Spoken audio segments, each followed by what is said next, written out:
Satyavardhan kidnap కేసులో Vijayawada SC ST ప్రత్యేక court Vallabhaneni Vamsi remand గడువు పొడిగించింది. దీనికి సంబంధించి మరిన్ని వివరాలు మా ప్రతినిధి జయప్రకాష్ అడిగి తెలుసుకుందాం. జయప్రకాష్, చెప్పండి, వల్లభనేని వంశీ రిమాండ్ గడువు పొడిగింపునకు సంబంధించి సమాచారం ఏంటి?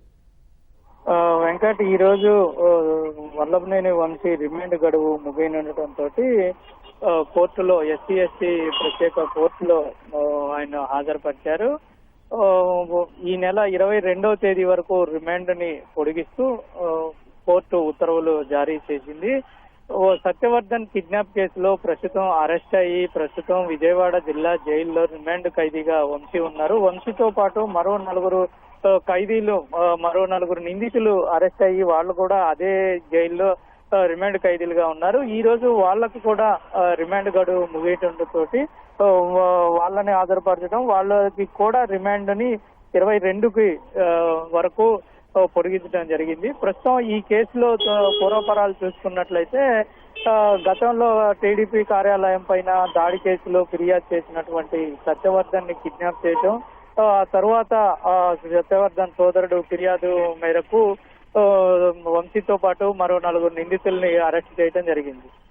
ఈ కేసులో ఇప్పటి వరకు ఒకసారి కస్టడీ కూడా తీసుకొని విచారణ జరిపారు పోలీసులు. దాంతో పాటు మరోసారి కస్టడీకి అడిగిన పరిస్థితి అయితే ఉంది. ఇటీవలే ఇటు bail petition, Vamshi bail petition కూడా దాఖలు చేశారు. బెయిల్ పిటిషన్ విచారించిన తరువాత ఆ బెయిల్ పిటిషన్ ని తిరస్కరించడం జరిగింది. తాజాగా మరోసారి పిటిషన్ దాఖలు చేసినట్లు మనకి తెలుస్తుంది. మొత్తం మీద ఈ కేసులో ఇంకా కీలకమైనటువంటి నిందితుల్ని పట్టుకోవాల్సిన అవసరం ఉన్న నేపథ్యంలో పోలీసులు బృందాలు ఇంకా కీలక నిందితుల కోసం వాళ్ళ కోసం దర్యాప్తు చేస్తూనే ఉన్నాయి. ఈ నేపథ్యంలోనే ఈ వంశీ మిగతా నిందితులకు బెయిల్ ఇవ్వద్దని గతంలో కూడా వాదించిన పరిస్థితి అయితే మనకి కనబడుతూ ఉంది.